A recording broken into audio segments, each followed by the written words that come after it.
사람은 안 변한다라는 이런 말이 있지만 변하지 않는 존재는 없죠, 사실은요.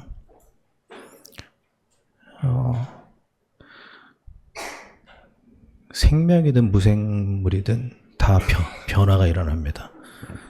죽었든 살았든 변화가 일어나지 않는 존재는 없습니다.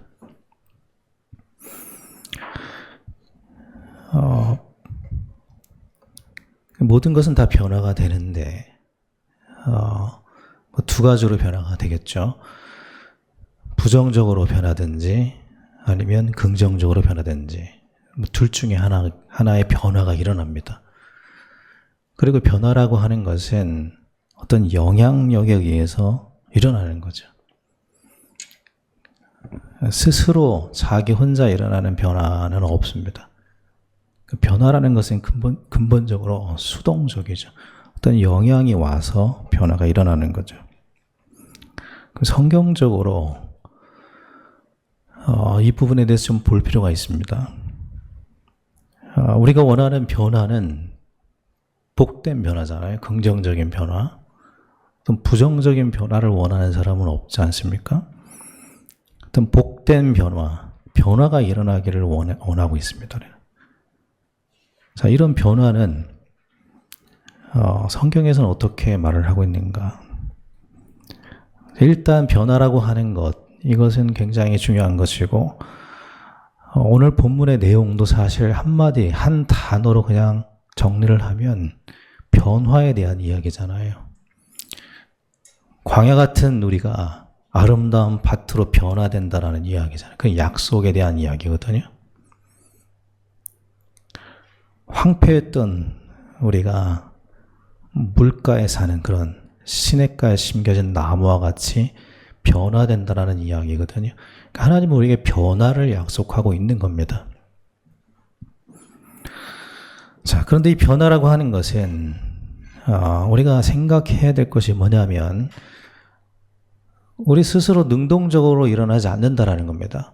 그게 가능하다면 하나님께서 굳이 이 땅에 오실 이유는 없습니다. 우리 스스로 변화가 가능하다면 그렇죠. 그러니까 우리가 스스로 근본적으로 변화될 수가 없기 때문에 하나님께서 구원을 계획하시죠.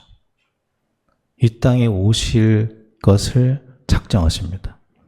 그러니까 하나님 자신이 변화의 길이 되실 것을 작정하시죠. 그러니까 인간의 근본적인 변화는 스스로 일어나지 않습니다. 우리가 부모님들이 자녀들이 스스로 변화되기를 원하는 그 생각은 착각입니다. 그렇게 변화되는 게 아니거든요. 변화라는 것은 수동적이에요. 아니, 내 자식은 스스로 공부하는데요. 그렇지 않습니다. 어떤 영향을 받은 거예요, 그게. 자, 성경은 전부 다 변화에 대한 이야기입니다. 그렇게 말할 수 있죠. 다 어떤 사람의 변화, 뭔가 변화된 이야기들입니다. 인간 스스로 변화된 이야기를 다루는 게 아니라 하나님에 의해서 변화된 이야기들입니다. 그게 성경 이야기잖아요. 그 처음부터 이 이야기를 다루고 있는데 창세기 3장에 보니까 어느 날 하와가 변화가 되죠. 뱀에게 영향을 받아서 변화가 되죠. 신약으로 넘어오니까 어느 날 바울이 변화가 됩니다. 예수님을 만나고 변화가 됩니다. 그 변화에 대한 이야기가 처음부터 계속 기록이 되어 있고 성경 전체에 다 이런 이야기들이 기록이 되어 있습니다. 변화되지 않는 것은 없습니다. 그러니까 죽었든 살았든 그건 마찬가지예요. 중요한 것은 내가 지금 부정적으로 변화되고 있느냐 아니면 복된 변화 속으로 들어가고 있느냐 이것밖에 없습니다.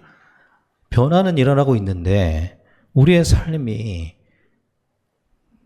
썩어질 것으로 변화되고 있느냐 아니면 영광스러운 것으로 변화되고 있느냐 이거에 대한 차이가 있는 거죠. 자, 그런데 성경에서 앞에서 말씀드렸듯이 변화라고 하는 것은 어떤 영향에 의해서 일어나는데 성경에서 말하는 근본적인 영향력이 있습니다. 그러니까 성경이 말하는 인간을 변화시키는 영향이 우리가 생각할 때는 막 다양하게 느껴지잖아요. 뭐 수천 가지로 느껴지잖아요. 뭐 친구에 의해서 변화되고, 뭐 환경에 의해서 변화되고, 어떤 가정, 어떤 부모를 만나느냐, 여러 가지 이야기를 하지 않습니까? 변화의 요소가 다양한 것 같지만 성경에서는 그냥 한 단어로 한마디로 얘기합니다. 변화의 영향력은 말이라는 겁니다. 인간을 변화시키는 근본적인 영향은 말이라는 거예요. 태초에 말씀이 계시니라. 태초에 이 세상의 변화를 가져온 게 뭐냐면 말이라는 겁니다. 무질서와 혼돈과 흑암이 가득했던 이 세상을 질서가 있는 아름다운 세계로 창조한 것이 뭐냐면 태초에 말씀이 계시니라. 말이라는 거예요. 말이 세상을 변화시켰다는 겁니다. 아름다운 세상으로 보기에 좋았더라. 또 그 말이 이 땅에 오셨다는 겁니다. 태초에 말씀이 계셨고 그 말씀은 하나님이신데 그 말씀이 육신이 되어서 이 땅에 오셨으니 그가 예수 그리스도. 말이 오셨다라는 거예요. 이 땅에 말이. 세상을 바꾸고 인생을 바꾸는 근본적인 영향력을 성경은 말이라고 얘기해요. 말. 그리고 성경은 두 가지 말을 얘기합니다. 고린도전서 2장 13절에 보니까 두 가지 말이 있어요. 사람의 가르침과 성령의 가르침이에요. 사람의 말과 하나님의 말씀이 두 가지가 있다는 겁니다. 그러니까 인간은 그 두 가지의 영향을 받는다는 거예요. 말. 근데 여기서 사람의 가르침이라고 할 때 구약에서도 사람의 계명이라고 얘기하잖아요. 신약에서는 사람의 가르침이라고 얘기하고요. 이것은 사실상 이 사람의 가르침, 사람의 말이라고 하는 것은 하나님의 말씀과 상관없는 말을 말합니다. 하나님의 말씀과 상관없이 하는 모든 말을 말해요. 오늘도 우리는 내 속에서 내가 하는 말을 듣고 왔을 겁니다. 내가 나에게 말을 하잖아요. 수많은 말을 하거든요. 그 말 속에 하나님의 말씀이 없는 말, 그게 사람의 가르침이라는 겁니다. 수많은 얘기를 듣고 왔고 또 상황이 하는 말도 듣고 왔을 겁니다. 근데 그 속에서 하나님이 내게 하시는 말씀이 없는 가르침, 그게 다 사람의 가르침이라는 겁니다. 우리가 얼마나 많이 생각하고 우리 상식적으로 논리적으로 배운 지식 가지고 많은 결정을 하고 선택을 하고 오지 않습니까? 근데 그 속에 하나님이 내게 하시는 말씀이 있느냐라는 질문이에요. 내가 뭔가를 결정할 때 하나님이 내게 하시는 말씀을 따라서 걸어왔느냐, 아니면 그냥 하나님 말씀은 무시되고 그 무시된다라는 것이 얼마나 큰 문제인지도 모르고 그런 위기의식 없이 안일하게 그냥 내 생각대로 그냥 왔느냐, 이겁니다. 그러니까 이스라엘 백성들, 이 당시 이스라엘 백성들은 하나님 말씀을 들어야 된다는 이 사실에 대해서 안일했습니다. 그게 얼마나 큰 문제인지를 몰랐어요. 이들이 가지고 있었던 문제의식이라고 하는 것은 늘 그냥 현실적인 문제. 그런데 이 당시 이스라엘 백성들이 하나님 말씀을 듣지 않는 데에는 더 근본적인 이유가 있었습니다. 왜 하나님 말씀을 듣지 않았을까요? 왜요? 왜 삶을 살아가면서 하나님 말씀을 의식하지 않을까요? 질문하지 않을까요? 하나님, 이런 상황에서 하나님은 내게 뭐라고 말씀하십니까? 라고 묻지 않을까요? 왜? 시련이 왔는데 하나님, 이 속에서 하나님은 저에게 뭐라고 말씀하십니까? 제가 듣겠습니다. 왜 이런 물음이 없을까요? 왜 하나님 말씀을 의식하지 않을까요? 항상 성경의 백성들의 문제는, 성도들의 문제는 다른 문제가 아니고 이 문제였거든요. 왜 안 들을까요? 여러분 잘 아시는 철학자 아리스토텔레스 잘 들어보셨죠? 이 사람이 이런 얘기를 했습니다. 설득의 3요소에 대해서 얘기했어요. 설득. 그러니까 어떤 사람에게 내 말이 귀에 들어가려면, 그 사람이 듣게 하려면 3가지 요소가 있어야 된다. 그 사람의 말을 듣는 데는 3가지가 필요하다는 겁니다. 첫 번째, 신뢰가 필요하다. 두 번째, 감정적인 자극이 필요하다. 세 번째, 논리적인 요소가 필요하다. 근데 그 중에 가장 중요한 게 뭐라고 생각하십니까? 이 사람은 이렇게 얘기했습니다. 그 중에 가장 중요한 건 신뢰다. 사람이 신뢰가 안 가면 감정도 필요 없고 논리도 듣지 않는 사람, 아무것도 듣지 않기 때문이다. 제가 이 이야기를 하는 이유는 뭐냐면 하나님을 신뢰하지 않기 때문에 듣지 않았습니다. 여러분, 하나님 말씀을 안 듣는 것은요, 평상시에 하나님에 대한 믿음이 없기 때문입니다. 맞습니까? 틀립니까? 하나님이 지금 나와 함께 계시고 우리 인생의 주관자라는 사실이 믿어지지 않으면 듣지 않습니다. 이 모든 상황 위에 하나님이 계시다는 사실이 안 믿어지면 듣지 않습니다. 하나님이 모든 것을 다 이루실 수 있는 전능하신 분이다라는 사실이 믿어지지 않으면 들을 마음도 없습니다. 듣고자 하는 의식이 일어나지 않습니다. 그냥 내가 살아가던 방식대로 살아가는 거죠. 그래서 이스라엘 백성들은 아무 위기의식이 없었어요. 안 믿으니까. 그들이 믿는 것은 뭐냐면 눈에 보이는 것들이었어요. 그래서 이스라엘 백성들은 아수르와 애굽이 희망이라고 생각했습니다. 저 나라들은 강대국이면서 우리와 친분이 있는 나라지. 우리가 우리의 것을 갖다 바치고 도움을 요청하면 우리를 도울 거야. 이들이 믿는 것은 그런 것들이었습니다. 상식적인 것들이었어요. 여러분, 외부의 도움을 받는 게 나쁜 겁니까? 아니에요. 그건 나쁜 게 아닙니다. 그러나 문제는 뭐냐면 그 과정에서 하나님의 말씀을 듣지 않았다는 겁니다. 들을 마음조차 없었어요. 믿지 않으니까.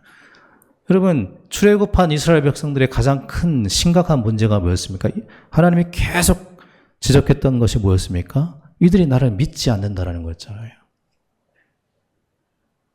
아니, 응답이 있으면 믿겠는데요? 그렇지 않습니다. 그들은 홍해를 건너왔어요. 사막에서 물을 먹었습니다. 그래도 안 믿어요. 뭐가 여러분 뜻대로 되면 믿어질 것 같습니까? 그렇지 않습니다. 믿음은 은혜로 오는 거예요. 은혜는 낮은 곳으로 흐릅니다. 예수님이 찾아간 곳은 어디입니까? 은혜를 들고 찾아간 곳은 낮은 곳이에요. 교만한 곳이 아닙니다.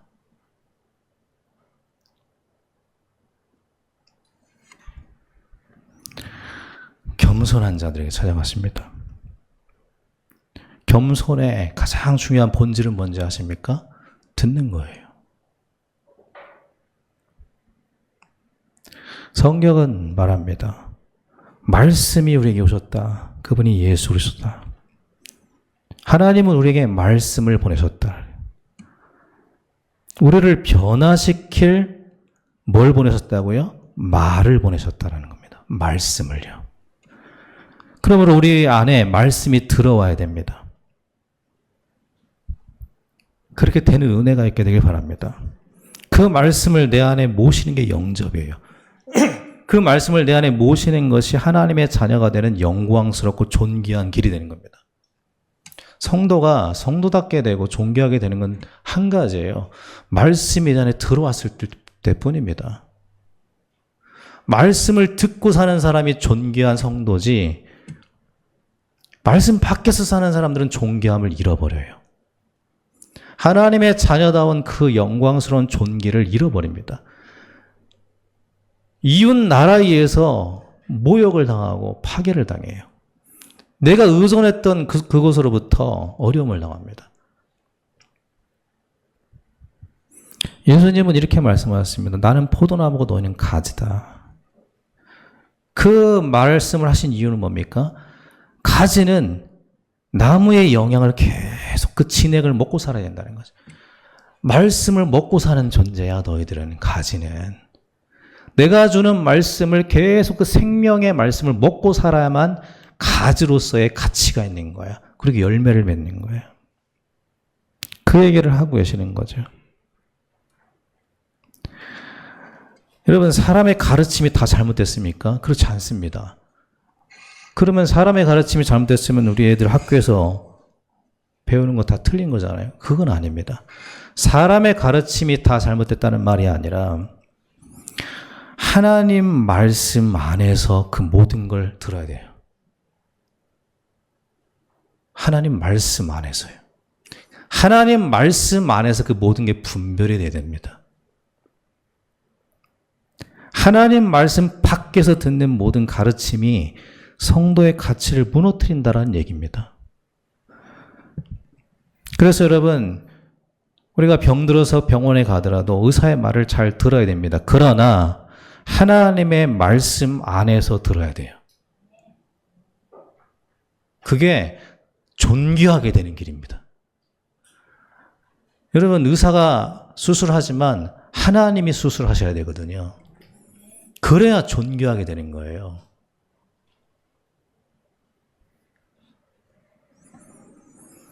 간호사가 간호하지만 하나님이 간호하셔야 되는 겁니다. 그런데 고린도 교회 성도들은 온갖 음행과 우상 숭배와 불신에 빠져 있었습니다. 진짜 하나님이 자기들과 아무 상관이 없는 것처럼 그렇게 살아갔습니다.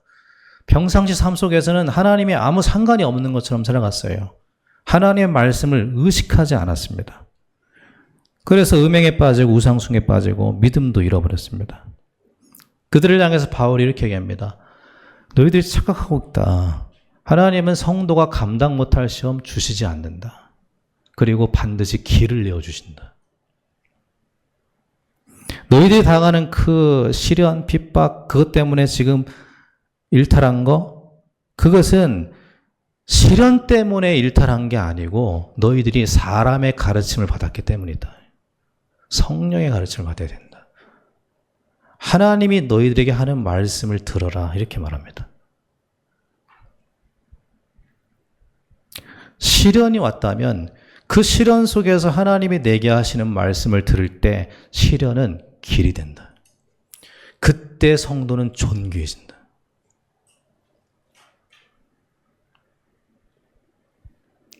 여러분, 나를 세우고 교회를 세우는 것은 말씀입니다. 말씀이 우리를 세우는 거예요. 말씀이요. 여러분이 아무리 잘났어도 스스로 세울 수가 없습니다. 자식을 자기 마음대로 키울 수가 없습니다.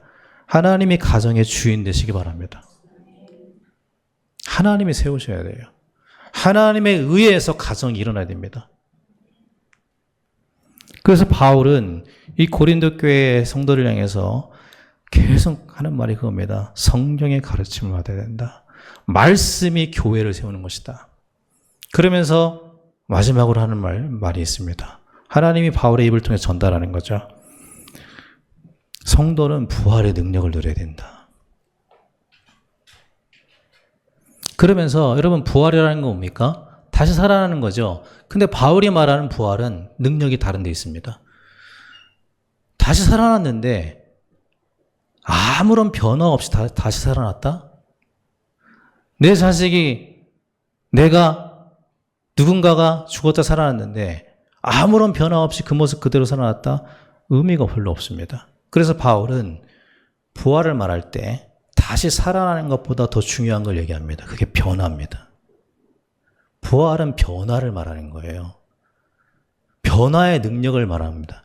우리 성도님들이 다시 살아나는 것도 중요합니다. 그러나 변화되어서 살아나시기 바랍니다. 어떤 얘기를 말합니까? 고린도전서 15장 42절에 이렇게 말합니다. 썩을 것으로 심었는데 썩지 아니할 것으로 다시 살아나는 거야. 나는 썩은 존재인데 주께서 나를 썩지 않을 존재로 다시 살리셨다. 43절, 육된 것으로 신고 영광스러운 것으로 다시 살아나는 것. 이게 부활이다. 약한 것으로 신고 강한 것으로 다시 살아나는 것. 이게 부활이다. 44절에 육의 몸으로 신고 신령한 몸으로 다시 살아나는 것. 이게 부활이다. 결국 부활은 뭐에 대한 얘기입니까? 변화에 대한 얘기예요. 지금 아프고 병든 분들 다시 그냥 살아나는 게 아니라 욥처럼 살아나시기 바랍니다. 갑절의 복으로 살아나시기 바랍니다. 그냥 살아나는 게 아니라 간신히 살아나는 게 아니라 모세와 같이 젊은 날보다 남은 인생이 훨씬 가치 있게 살아나시기 바랍니다. 그냥 살아나는 게 아니라 삼손처럼 인생의 끝자락에 있는 것처럼 느껴지더라도 힘있게 다시 살아나시길 바랍니다. 그게 부활의 능력이에요. 그 성경을 보면 성경은 다 이런 부활에 관한 이야기고 변화에 대한 이야기입니다. 노예 요셉이 존귀한 인생으로 변화되었어요. 부활의 능력입니다. 이 변화의 중심에 뭐가 있었습니까? 하나님 말씀이 있었죠. 그러므로 우리 성도의 복된 변화라고 하는 것은 성령의 가르침을 따라 살 때 거기에서 일어나는 일입니다. 우리가 한 주간 살아가는 동안 또 남은 인생을 살아가는 동안 내게 하시는 하나님 말씀을 들으시기 바랍니다.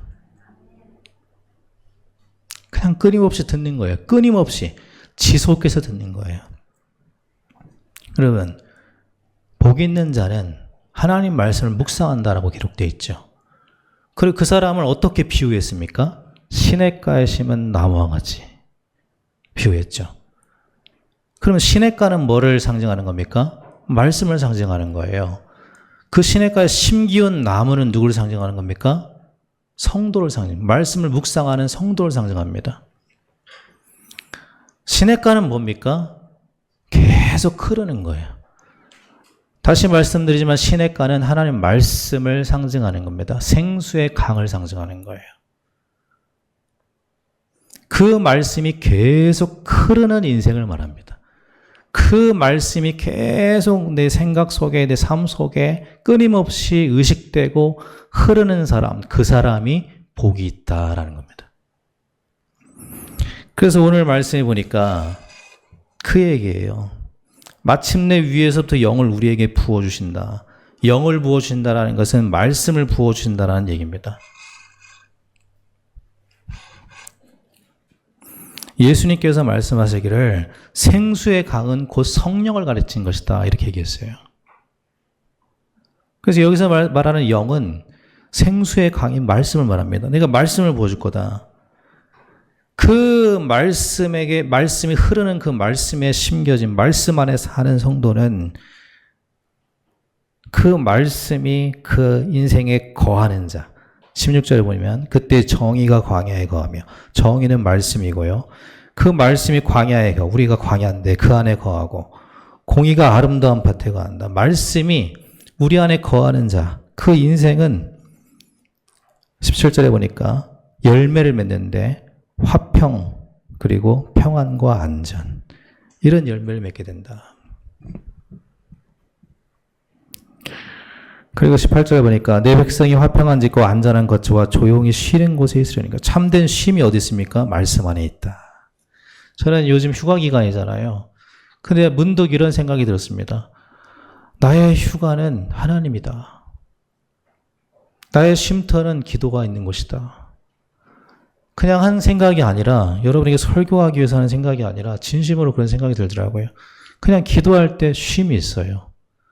그리고 하나님 생각하면 굉장히 편안하고 거기가 휴가처 같습니다. 여러분 어딜 가든지 하나님 안에서 쉬시기 바랍니다.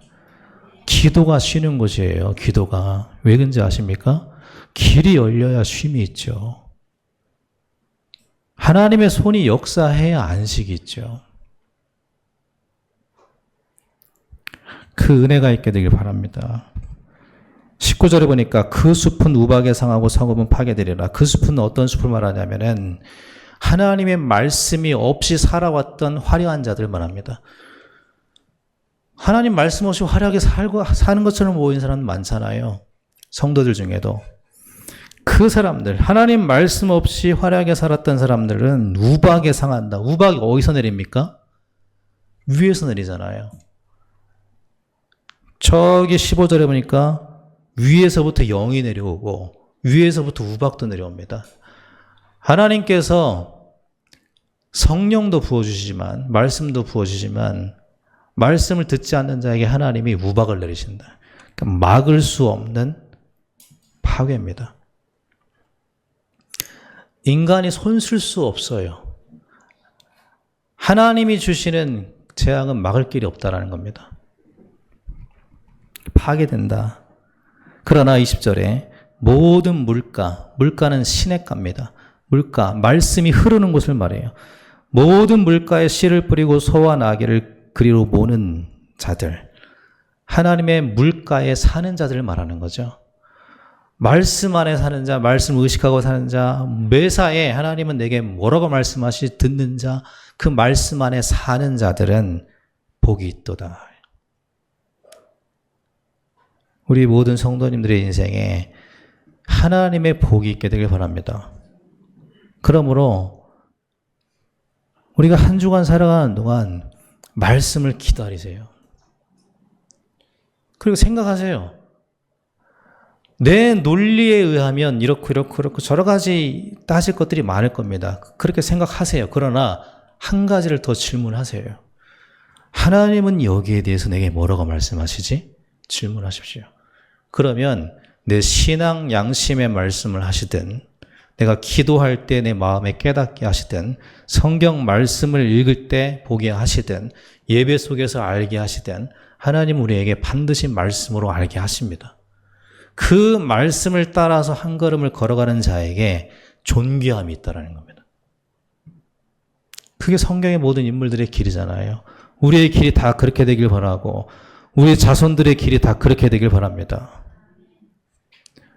사람들은 내게 이렇게 말하는데 하나님은 내게 뭐라고 말씀하시는가? 상황들이 내게 이렇게 속삭이는데 하나님은 내게 뭐라고 말하는가? 내게 와 있는 시련은 내 안에서 여러 가지 말을 하는데 하나님은 내게 뭐라고 말씀하시는가? 하나님은 우리에게 이렇게 말씀하십니다. 한번 들어보세요.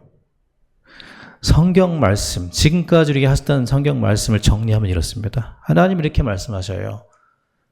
누구누구야. 우리 이름을 부르십니다. 사무엘아, 사무엘아 부르듯이. 근데 여러분, 사무엘이 하나님 말씀을 들으려고 했을 때만 들을 수 있었습니다. 그 전에는 못 들어요. 엘리 제사장이 부른 줄 알고 쫓아갑니다. 그때 엘리가 말하죠. 야, 그거 하나님이 말하는 거니까 내가 듣겠습니다라고 하고 자세를 바로잡고 들으려고 해라. 그 말은 무슨 말입니까? 우리의 의지를 가지고 해야 될 것 딱 한 가지라는 거예요. 하나님의 말씀을 들으려고 해라. 그게 우리의 의지, 자유의지가 해야 될 일입니다. 사무엘이 하나님의 말씀을 딱 들으려고 자세를 잡으니까 말씀이 들리죠. 이렇게 말씀하십니다. 하나님께서 우리에게. 누구누구야 이름 부르시면서 말씀해요. 성호야, 지금부터 너는 부활의 능력으로 살아가라. 마른 뼈가 군대가 되는 그 변화를 들어라. 여러분, 이 말씀을 기억하십시오. 이건 제가 지어낸 말이 아니지 않습니까? 성경에 있는 말씀이잖아요. 요즘 계속해서 우리에게 주시는 말씀입니다. 마른 뼈가 군대가 되는 변화를 누리라. 이 말은 이렇게 들으시면 돼요. 하나님께서 내게 그렇게 말씀하셨으니 저는 그 말씀을 붙잡고 기도하겠습니다. 여러분, 기도하지 않으면 소용이 없습니다. 내가 너희들에게 한 약속이 내 약속이 맞지만 그러하여도 내게 구하여야 할지라. 여러분, 기도가 얼마나 중요한지 아십니까? 주신 말씀을 붙잡고 기도할 때 하나님 기도하기 원하십니다. 기도할 때 우리에게 이루어집니다. 기도하십시오, 여러분. 기도하십시오. 주신 말씀대로 되도록 기도하십시오. 하나님께서 우리에게 마른 뼈가 군대가 되는 말씀을 주셨다면 하나님, 제 인생이 마른 뼈 같은 인생이 군대가 되는 힘을 주세요라고 기도하세요. 또 이렇게 말씀하십니다. 오늘 말씀에. 광야 같은 네 인생이 아름다운 밭과 숲이 될 것이다. 그걸 붙잡고 기도하세요. 하나님, 제 인생이 아름다운 밭이 되고 숲이 되게 해주세요. 그렇게 기도하시기 바랍니다. 우리에게 주신 이 약속의 말씀을 붙잡고 날마다 이 말씀이 내 의식 속에 흐르도록 기도하시기 바랍니다. 냇물처럼 흐르도록이요. 계속 말씀이 흐르도록. 누가 내게 한 말이 흐르는 게 아니라 하나님의 말씀이 흐르도록 기도하시기 바랍니다. 그게 물가에 사는 사람이에요. 말씀이 계속 흐르고 그 말씀이 의식되고 있는 사람. 그게 물가에 사는 사람이지 않습니까? 그 물가에 사는 사람에게 복이 있다. 그 물가에 사는 사람은 반드시 복이 있다. 내 말이 계속 흐르도록 기도해라 라고 하나님 말씀하고 계십니다. 기도해라. 그래서 여러분, 하나님 우리에게 주신 은혜 중에 가장 값진 은혜가 한 가지가 있는데 우리를 기도하게 하시는 은혜예요. 여러분 언제 기도하십니까? 별 문제 없을 때 기도 안 하시죠. 그러나 문제가 있을 때는 두 가지 반응이 일어나죠. 반항을 하든지 기도를 하든지. 여러분 어떻게 하십니까? 기도하는 은혜가 있게 되길 바랍니다. 저는 요즘 제 어머니의 그 아픔을 통해서 저는 굉장한 은혜를 입었거든요. 기도하게 됐어요. 기도하게. 근데 그 기도하면 할수록 하나님의 은혜가 커요. 설명하기 어려울 만큼 하나님의 은혜가 큽니다. 많은 변화가 제 안에 일어납니다. 우리 교회를 향한 하나님의 말씀이 들려요. 우리 모든 성도님들이 그 은혜 안에 있게 되길 바랍니다. 기도해라. 흉년이 왔을 때, 인생의 흉년이 왔을 때 반항하지 말고 아버지를 생각해라. 기도해라. 그 아버지가 소망임을 생각해라. 기도해라. 그때 그 품에 안길 때 네 인생은 다 회복되고 존귀하게 되는 거야. 그렇게 되길 바랍니다. 우리의 남은 인생이 하나님의 말씀이 흐르는, 말씀이 의식되는 물가에 사는 복된 모든 인생 되길 바랍니다. 특히 병든 자, 아픈 자들이 부활의 능력으로 새롭게 변화되어서 일어나는 은혜가 있게 되기를 축원합니다.